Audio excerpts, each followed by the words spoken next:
Numbers chapter 16. Getting on his high horse one day, Korah, son of Izhar, the son of Kohath, the son of Levi, along with a few Reubenites, Dathan and Abiram, sons of Eliab, and On, son of Peleth, rebelled against Moses. He had with him 250 leaders of the congregation of Israel, prominent men with positions in the council. They came as a group and confronted Moses and Aaron, saying, "You've overstepped yourselves. This entire community is holy and God is in their midst. So why do you act like you're running the whole show?" On hearing this, Moses threw himself face down on the ground. Then he addressed Korah and his gang. "In the morning, God will make clear who is on his side, who is holy. God will take his stand with the one he chooses. Now, Korah, here's what I want you and your gang to do. Tomorrow, take censers in the presence of God, put fire in them and then incense. Then we'll see who is holy. See whom God chooses. Sons of Levi, you've overstepped yourselves." Moses continued with Korah. "Listen well now, sons of Levi.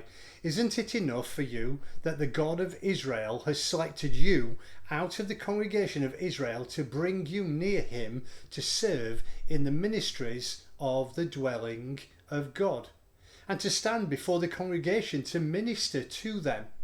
He has brought you and all your brothers Levites into his inner circle, and now you're grasping for the priesthood too. It's God you've ganged up against, not us. What do you have against Aaron that you're bad-mouthing him?" Moses then ordered Dathan and Abiram, sons of Eliab, to appear. But they said, "We're not coming. It isn't enough that you yanked us out of a land flowing with milk and honey to kill us in the wilderness. And now you'll keep trying to boss us around. Face it, you haven't produced. You haven't brought us into a land flowing with milk and honey. You haven't given us the promised inheritance of fields and vineyards. You'd have to poke our eyes out to keep us from seeing what's going on. Forget it, we're not coming." Moses' temper blazed white hot. He said to God, "Don't accept their grain offering. I haven't taken so much as a single donkey from them. I haven't hurt a single hair on their heads." Moses said to Korah, "Bring your people before God tomorrow. Appear there with them and Aaron. Have each man bring his censer filled with incense and present it to God, all 250 censers. And you and Aaron do the same. Bring your censers." So they all did it. They brought their censers filled with fire and incense and stood at the entrance of the tent of meeting. Moses and Aaron did the same. It was Korah and his gang against Moses and Aaron at the entrance of the tent of meeting. The entire community could see the glory of God. God said to Moses and Aaron, "Separate yourselves from this congregation so that I can finish them off and be done with them."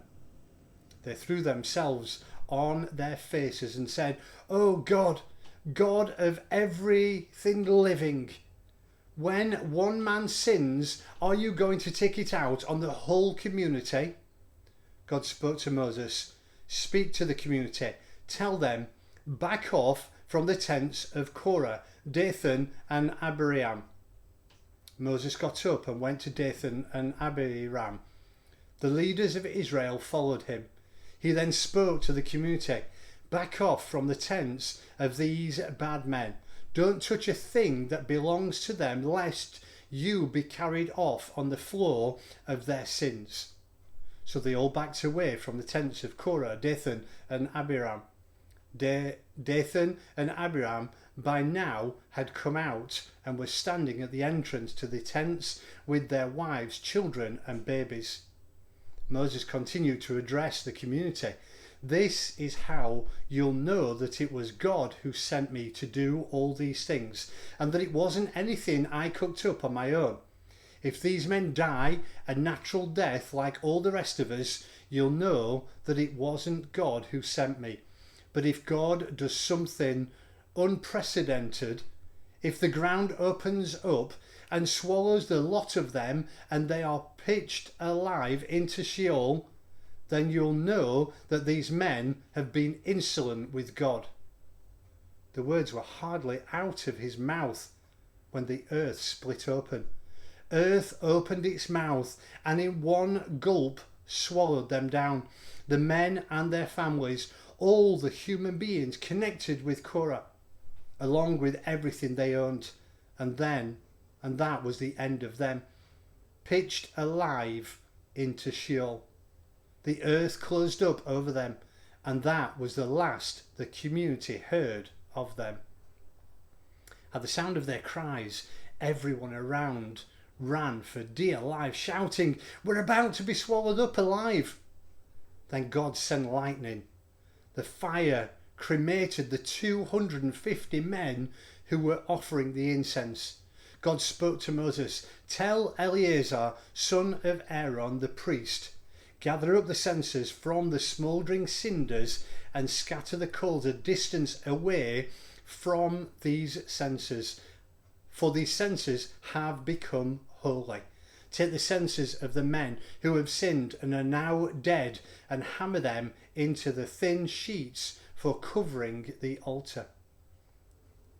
They have been offered to God and are holy to God. Let them serve as a sign to Israel, evidence of what happened this day." So Eleazar gathered all the bronze censers that belonged to those who had been burned up and had them hammered flat and used to overlay the altar, just as God had instructed him by Moses. This was to serve as a sign to Israel that only descendants of Aaron were allowed to burn incense before God. Anyone else trying it would end up like Korah and his gang. Grumbling broke out in the next day in the community of Israel, grumbling against Moses and Aaron. "You have killed God's people."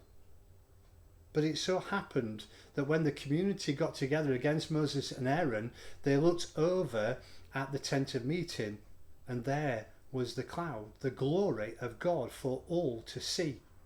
Moses and Aaron stood at the front of the tent of meeting. God spoke to Moses, "Back away from this congregation so that I can do away with them this very minute." They threw themselves face down on the ground. Moses said to Aaron, "Take your censer and fill it with incense along with fire from the altar. Get it to the congregation as fast as you can. Make atonement for them. Anger is pouring out from God. The plague has started."